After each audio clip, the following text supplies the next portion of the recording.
정청래 의원이 김을 다 빼가지고. 원래 저기 내부자 둘 코너가 김성태 의원이 이제 원내대표가 되시면서, 언제 다시 할 줄을 모르는 부정기 코너가 돼서 저희 2018년 야심차게 준비한 코너거든요. 예. 세계 최초로 여야 대표하는 사선 의원 두 분을 모시고 짠! 이렇게 해야 되는데 이미 김이 약간 빠진 상태로 소개드리겠습니다. 민주당의 박영선 의원 나오셨습니다. 안녕하십니까. 네, 안녕하십니까. 반갑습니다. 한국당의 나경원 의원 나오셨습니다. 안녕하십니까. 네, 안녕하세요. 네. 반갑습니다. 원더걸스 코너 일단 코너명이 여인천하일 수도 있다. 그래서 둘 다 섞어서 시그널을 내드렸고 아시는 분은 아시겠지만 두 분과 저는 2011년 박원순 서울시장 당선된 보궐선거에서 동시에 악연을 맺었던 두 분 모두 서울시장이 못되게 하는데 혁혁한 그 기억하고 계시는 네. 네. 두 분 다 기억하시죠? 네. 자세한 이야기는 제가 분량이기 때문에 나누지 않기로 하고 그래서 두 분을 동시에 이 스튜디오에 모실 수 있을 거라고는 그 이전에 꿈에도 생각 못했습니다. 두 분도 그러셨죠? 네, 이렇게 셋이. 예, 네. 저희도 같이 뭘 한 적은 거의 있죠, 없는 한 번. 한 번 정도 네, 있었죠. 한 번. KBS에서. 네. 뭘 네. 하셨습니까 그때? 그때 무슨 텔레비전 프로그램이었어요. 예, 네. 이렇게 뭐 토론은 아니었고, 맞습니다. 예, 네. 딱 한 번 했었던 것 같아요. 이상하게 우리가 사선하면서 같이 뭘 할 일이 많았었는데 예. 여성들을 잘 안 불러줬던 것 같죠? 두 분이 일부러 마주하지 않으려고 했던 거 아니에요? 네. 게다가 박원순 서울시장으로 연결된 악연인데 이 방송이 박원순 서울시장 산하의 기관에서 하는 방송입니다. 괜찮으세요? 예. 박영선 의원은 박원순 시장한테 지금 도전한다 그러시면서 지금 민주당 경선 후보 아, 우리가 비읍, 이음, 하는 것 시옷이 같은데. 똑같기 때문에 괜찮습니다. 아니 저는 김어준 우리 공장장께서 괜찮으시냐. 그러니까 저도 불안하고요. 게다가 서울시장 3선을 내가 저지하겠다고 나설지도 모르는 두 분 아닙니까? 그죠? 네. 네, 기묘한 지금 자리입니다. 기묘한 인연과 이 방송이 박원순 서울시장의 전화로 중지될지도 모릅니다. 그럼 밝혀주세요. 네. 자, 두 분 모두 게다가 또 열렬한 지지자와 안티를 동시에 안고 계시고 네. 그런 두 분에게 공통 질문입니다. 두 분에게 김어준이란? 제가 먼저 할까요? 누구든지 나오시면 제가 됩니다. 예. 정청래 의원을 좀 전에 만났잖아요. 네. 도대체 김어준이란 네. 이런 질문에 뭐라고 대답해야 되냐. 그랬더니 네. 정청래 의원이 꼭 이렇게 얘기하래요. 참 골치 아픈 사람이다. 그러나 우리 민족에게는 도움이 되는 사람이다. 근데 네. 저는 이렇게 생각합니다. 네. 김치 같은 사람이다. 네. 하면서 할 말 다 한다. 네. 준엄하게 야단치는 걸 좋아한다. 네. 준비를 동의하십니까? 제작진 보좌진이 해줬죠. 아닙니다. 제가 지금 와서 이 질문은 제가 사실 이거 보니까 예상 질문이 아니었잖아요. 제가 보니까 저 굉장히 띄워주시는데요. 아, 띄워주는 겁니까 이게? 편파적인 진행이 될 것 같은데. 의원님 한번 해보세요. 아니 네.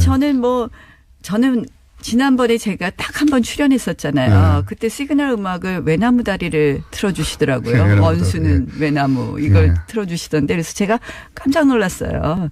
저는 사실 이게 제가 이게 좀 속상한 일이 있어도 잘 잊어버리는 게 저의 단점이라서 김어준 공장장을 제가 그렇게까지 생각을 안 했는데 저에 대해서 외나무 다리를 아니, 틀어줄 저는 그렇게 정도로 생각 안 하는데. 생각하시나 그래갖고 네. 제가 앞으로 이게 좀 이야기 잘 해봐야 되겠다 생각하고 그래서 오늘 출연하라 그 그러시죠. 김어준이란 해주셔야죠. 김어준이란 그러니까 아니 재수없는 놈? 아니 외나무 다리를 틀어주시는 그런 존재였는데 외나무 다리? 네. 원수? 알겠습니다. 였는데 점점점 저는 김치 같은 사람. 왜냐면요, 이 김치가 좀 냄새가 나거든요. 그런데 안 먹을 수가 없잖아요. 그죠? 네, 안 한국 먹을 수가 사람들이 없잖아요. 한국 사람들이 좋아하는. 네. 자, 네. 저희 두 분을 섭외할 때 굉장히 어렸어요. 왜냐하면 국회의원들은 선수도 맞춰야 되고 성별도 맞춰야 되는데 딱 맞는 상대를 구하기가 어려웠는데 두 분 위에는 두 분의 매치가 없습니다. 그래서 드는 질문인데 상대방은 마음에 드십니까? 네. 한마디씩 해주시죠. 박 의원님하고는 공통점이 굉장히 많아요. 저는 이 프로그램 나오면서 갑자기 우리 예전에 한 번 만났었던 그 KBS 프로그램 생각이 나면서 그때 어떤 이야기를 나눴냐면 그때 비례대표 시절이었던 것 같아요. 저희가 비례대표를 시작해서 네. 지역구 3선을 한 국회의원인데 그때 비례대표 시절에 우리 정치 오래 하지 말자 이런 얘기를 서로 나눴던 것 같은데 비례대표들은 다 그 얘기 하더라고요. 맞아요. 4선이 돼서 다시 만났다는 만났어요. 거지. 네. 그것이 끝나고 선물도 교환하면서. 네, 네. 네. 어쨌든 상대가 마음에 드십니까? 있었어요. 뭐 우리 박 의원님 장점이 굉장히 많아요. 단점만 얘기해 주세요, 그러면. 단점만 하나만. 예. 서로 디스하는 프로그램입니다. 예. 단점 하나만 얘기해 주시고 그래야지 초반에 험악한 분위기를 만드는데 필요합니다. 단점 한 가지씩만 얘기해 주세요, 그러면. 박 의원님 뭐 워낙 적극적이시고 열성적이라서 단점요, 단점. 단점. 예. 그것이 단점이 될 수 있다. 초반부터 너무 저희는 예. 이게 둘이 안 싸우고 이렇게 우리 공장장님하고 글쎄요. 예. 저는 나경원 의원은 저보다 예뻐서 훨씬 좋고요. 왜냐하면 같이 다니면은 같이 예쁘다는 소리를 들을 수 있으니까. 그게 무슨, 옆에 예쁘다고 예. 해줬으니까 또. 그렇죠. 따라서 섭섭할까봐 해준다, 이런 거. 그렇죠. 그렇죠. 예. 네. 단점은요? 좋은 이야기. 단점이요? 예. 단점은? 단점은 저보다 훨씬 여성스러우신 것 같아요. 단점. 예. 그게 장점일 수도 있고 단점일 수도 있고. 네. 자. 각이 잘 안 나온다고 하시겠어요, 지금. 토론의 룰은 아주 간단합니다. 여기는 알아서 챙겨 먹는다. 그러니까, 서로 예를 들어서 점점 열이 오르고 감정이 상한다. 그러면 저는 즉시 방관합니다. 즉시 방관하고 끼어들지 않고 공평한 발언 기회 이런 거 없고요. 상대방의 말을 잘라서 드셔도 괜찮고요. 각종 기술들 삿대질 이런 거 가능하고요. 괴성, 중도 퇴장, 눈부라리 다 울기도 가능합니다. 상대가 말하고 있는데 혼자 화장하고 있기 이런 것도 가능하고요. 자, 시간이 그렇게 많지 않으니까 바로 현안 몇 개 짚어보겠습니다. 어제 바로 있었던 주연 회견이나 대통령 회견 제가 묻지 않을 수 없는데 누가 먼저 하셔도 상관없습니다. 신년 기자회견에서 가장 중요하다고 생각하는 포인트 한 세 가지 정도만 평가해 주십시오. 예. 신년 기자회견 대통령 말씀하신 거에 가장 포인트는 역시 개헌이었던 것 같습니다. 개헌하고 최저임금, 근로시간 단축 이거 계속 강조하셨죠. 그 다음에 이제 결국 남북관계 말씀하셨는데요. 전체적으로 대통령 신년 기자회견은 역시 제일 처음에는 탁현민 행정관의 이 탁월한 기획력 정말. 그러니까 제가 보기에도 참 기분 좋았어요. 손드는 기자들, 지명하고 하시는데, 어쨌든, 기사에 보면 열심히 행정관께서 노래도 선곡하고 이렇게 했다고 하니, 기자들 분위기가 일단 무장해제하고 시작하지 않았을까 이런 생각도 해봤고요.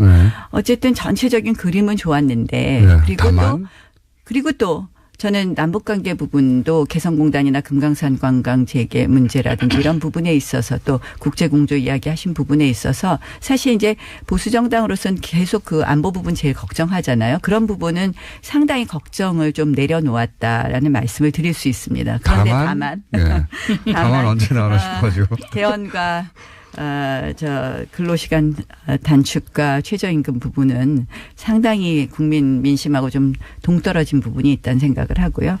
개헌 얘기 본격적으로 하면, 실질적으로 이 개헌을 지방선거에 하자 한 약속을 대통령 후보들이 공약했던 것은 바로 제왕적 대통령제의 폐해를 국민들이 공감하고 제왕적 대통령제를 고치자는 거였거든요. 그러니까 권력구조 개헌이 핵심이 되어야 되는데 어제 국민 주권을 높여야 된다. 그래서 권력구조 부분 합의 안 돼도 이거라도 해야 혼자 된다. 길게 이렇게 얘기하시면 안 됩니다. 아니 막지 않으시니까 계속 하셨습니다. 그러니까, 그 박영수 의원님도 그 부분에 있어서 제일 걱정하는 부분. 답이 끝날 때까지 기다리지 않으셔도 됩니다.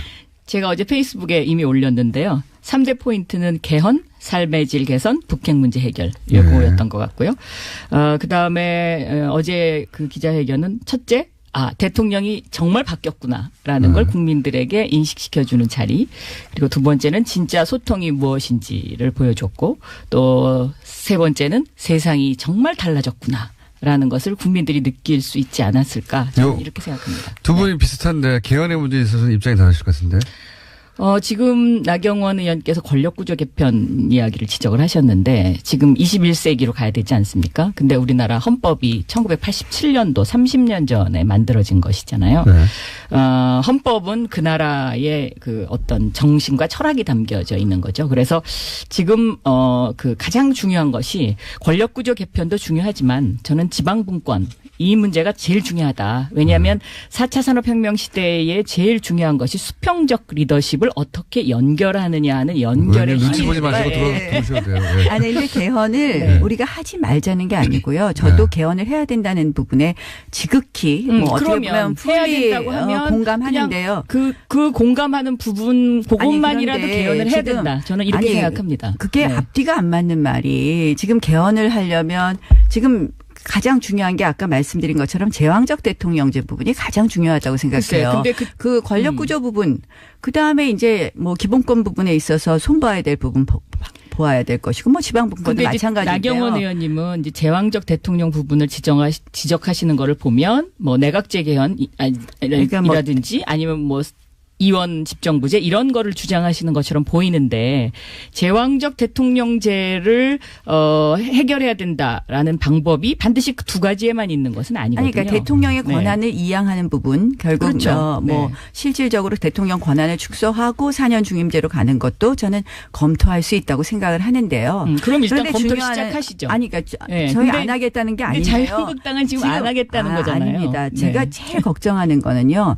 지방선거하고 같이 하자고 하시는데 그러려면 2월 말에는 국회에서 마무리가 되어야 되잖아요. 그런데 사실 권력구조 부분은 국민적 공감대를 가져야 됩니다. 저는 개인적으로는 의원내각제의 주창자인데 어쨌든 의원내각제가 아니더라도 의원내각제와 이원 집정부제하고 대통령제의 권한을 갖다 이양하는 것 결국 대통령의 권한을 이양한 것을 전제로 한 4년 중임제에 대해서는 국민적으로 충분히 공감대를 하고 토론해야 되는데 여론조사를 보면 이미 이제 그 우리나라 국민들이 4년제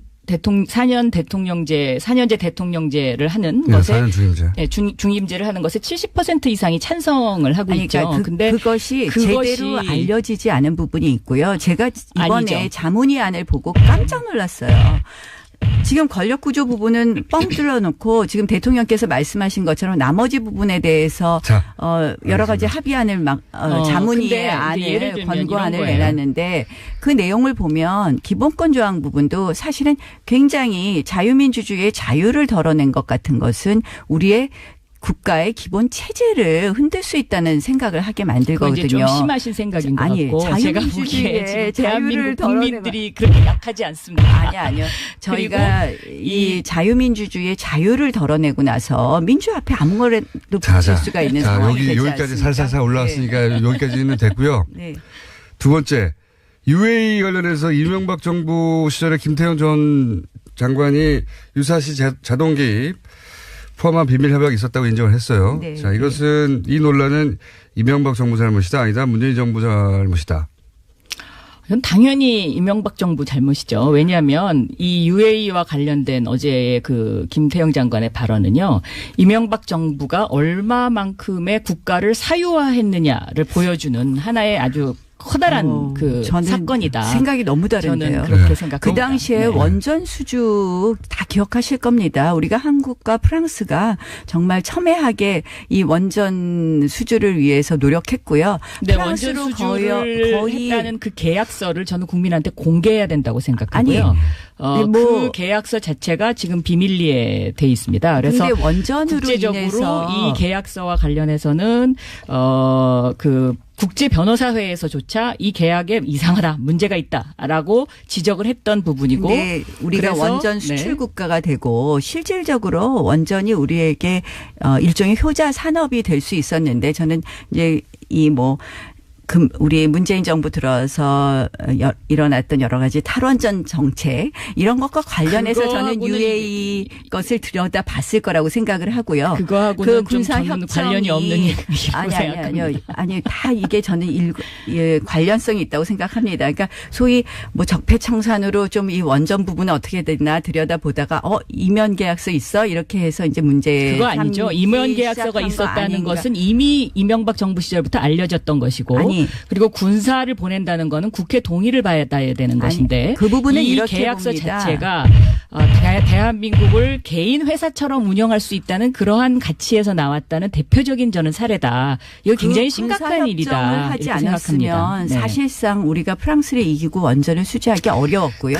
이 이면 계약서 그 부분이 군사 국회의 협정 동의를 문제는 받지 않았지만 만약에 그래야 되는 상황이면 그 당시에 국민들한테 이 군사 협정과 관련된 부분에 관해서 동의를 구했어야 되는 거고요. 저도 알겠습니다. 그랬으면 네. 더 좋았을 거라고 생각하지만 네. 파병의 경우에는 별도의 국회의 동의가 반드시 필요하기 때문에 저는 이러한 정도의 어떤 협정을 통해서 사실상 원전을 수주했다는 것은 이명박 정부가 지탄받을 일이 아니라 오히려 이 부분은 칭찬받을 일이라고 생각을 그러니까 합니다. 이제 불도저식 경영의 스타일이죠. 그러니까는 뭔가 이제 예를 들면 아파트를 짓기 위해서 무조건 밀어버려야 된다. 뭐 이런 사고 방식. 아니요, 정말 우리가 국가의 수출이나 이런 것도요 냉철한 비즈니스 입니다. 근데 UAE 가보시면요. 그러니까 비즈니스를 너무 좋아하다가 저는 이명박 대통령께서 대한민국을 이렇게 만들었다. 왜냐하면 국가라는 거는 비즈니스도 중요하지만 국민의 행복과 안전과 또 미래라는 거를 함께 생각해야 되는 공동체 의식이 중요한 거죠. 한 가지만 여쭤볼게요. 아니 문재인 정부가 예. 이거 지금 뒤집기보다 이거 지금 수습하느냐고 난리 난 거 아닙니까? 한 가지만 여쭤볼게요. 무슨 수습을 합니까? 송영무 장관이 가서 MOU 이거 잘못됐으니까 고치자고 하니까 두 분에게. UAE에서 버럭 화를 내니까 임종석 실장이 그거 무마하려고 그럼 UAE가 달려간 거고. 버럭 화를 내면 우리가 잘못했다고 빌어야 됩니까? 무릎 꿇어야 됩니까? 지금 그건 아니죠. UAE하고 관계가 분명히 괜찮다고 서로 짚어야 된다. 어깨동무한 거 아닙니까? 그래서 저는 이상하네요. 문재인 정부가 오히려 이걸 그대로 지금 잘 마무리하려고 한 거 보면 이명박 잘 정부의 마무리하려는 게 아니고요. 그것을 뭐 사유하라고 하는 거는 뭐 동의하기 어렵다. 다스는 누구 겁니까? 다스는 누구 겁니까? 이거 끊을 수가 없네. 다스는 누구 겁니까? 다스는 누구 겁니까? 다스는 누구 겁니까? 다 압니다. 네. 뭐 MB 대통령은 저 형님 거라고 하시는데요. 네. 저는 뭐 얼마 전에 홍준표 대표가 그거 왜 수사하는지 모르겠다 그러는데 네. 뭐 어쨌든 수사하고 있으니까 지켜보죠. 누구 건지는 모르시고요? 아니라 그러시더라고요. 보니까 아니라고. 아니라고. 지금 와서 어떻게 내 거라고 얘기를 하겠습니까? 아니 그리고 뭐 근데 지금 수사하고 있으니까 저희 지켜보죠 뭐. 네. 다스는 누구 거라고 생각하십니까? 다스는 저는 늘 똑같은 대답을 합니다. 검찰 캐비넷 속에 그 답이 들어 있습니다. 그리고 국민들이 이미 다 알고 있습니다. 네. 알겠습니다. 빠르빠르 넘어가죠. 현안이 많으니까. 바른정당 국민의당 합당을 시도가 있는데 첫 번째 질문은 이 합당의 시도는 바람직하냐? 둘째, 성공하겠느냐? 제가 질문 타이밍이 없어 한꺼번에 드릴게요. 바람직하냐? 성공하겠느냐? 이 합당 시도의 최대 수혜자는 누구? 최대 피의자는 누군가? 이렇게 질문을 확 던지면요. 저는 너무 성급하다고 생각합니다. 네. 이게 바람직하냐는 질문에 대한 답입니다. 네. 뭐 국민의당과 바른정당은 다른 선택지가 없지 않았는가. 그러니까 국민의당 이제 통합파와 바른정당. 근데 사실상 이제 바른정당의 많은 의원들이 지금 이미 이제 탈당했고요. 의원과 이제 남지사 탈당했고 또 추가 탈당이 예고되어 있어서 비록 통합에 성공하더라도 그 효과는 미미할 것이다. 성공하긴 할 것 같은데. 저는 성공하기가 그렇게 쉬워 보이지 않는다. 왜냐하면 이 통합이라는 건 서로 양보해야 되는 거거든요. 근데 서로 양보 안 하려고 하잖아요, 지금. 그래서 이 성공에는 저는 그렇게 동의하지 않고요. 그럼 수혜자가 누구냐? 수혜자는 바로 안철수, 유승민 이 두 사람일 것이다. 저는 그렇게 두 분이 보고 다 있습니다. 절박하기 네. 때문에 양보하고 통합은 하지 않을까. 근데 제가 말씀드린 것처럼 실질적인 성과가 별로 없지 않을까 이렇게 생각합니다. 오늘은 첫 시간이라 두 분도 약간 어색하시고 해서 게다가 시간이 거의 다 별로 됐어요. 안 어색했는데요. 그래요? 오히려 저 공장장님이 좀 이렇게 약간 당황하시는 것 같아요. 저희가 계속 아유, 재밌었어요. 저는 재밌었는데. 자, 그러면은 시간이 별로 없으니까 마지막 요거 한번 쫙 훑고 지나볼게요. 네. 홍준표 대표 한 줄로 평가하면요? 먼저 하세요. 네, 이런 것도 저더러 어려운 건 저더러 먼저 하라 그러는데 홍준표 대표요. 한 줄로. 제가 같은 고향이 같거든요. 네. 그러니까 고향이 같은 사람이 박원순 시장, 저 홍준표 대표, 저희 당의 서른 의원님 이렇게 4명이에요. 네. 그런데 왜 제 고향에 가면 고향 분들이 그래요. 그 홍모 씨 그분 요새 왜 그렇게 우리를 창피하게 만들어? 창피하다. 자, 여기요. 홍준표 대표 제가 진짜 섭섭한 게요. 네. 지난번에 우리 이 프로그램에 나와서 공장장께서 그래서 문재인 대통령과 홍준표 대표 중에서 누가 더 싫어요? 그래서 제가 야당 의원인데 당연히 문재인 대통령이 더 싫죠. 이렇게 얘기를 했는데 홍준표 대표가 다른 프로그램에 나가서 나경원 의원과 누가 더 좋냐고 추미애 대표 중에서 누가 더 좋냐는데 끝까지 대답을 안 하시더라고요. 그래서 되게 삐졌었어요. 섭섭하다. 예, 네. 섭섭합니다. 제가 딱 한 가지 할 얘기가 있어요. 네. 권력구조 개편과 관련해서요. 역사적으로 보면은요. 봉건주의 시대, 영주 시대를 지난 나라들은 대부분 다 내각제를 하고요. 왕조 시대를 지난 나라들은 대부분 대통령제를 해요. 그러니까 이게 역사에 기인하는 부분도 있기 때문에 예를 들어서 갑자기 내각제로 간다? 이것이 더 어색하게 국민들은 받아들이는 것이 아니다. 내각제 저는 얘기. 그렇게 생각해요. 권력 구조 얘기는 나중에 한번 더 안철수 대표 나눠보시죠. 한 예. 줄로. 유승민 대표 한 줄로. 예, 너무 어려운 질문을 20초밖에 안 남아서 답답하다. 안철수 네. 대표. 유승민 대표는요? 유승민 대표 너무 고집이 세다. 안철수 세다. 대표 네. 아직 아이 같다. 유승민 대표 너무 원칙적이다. 너무 이렇게 박영선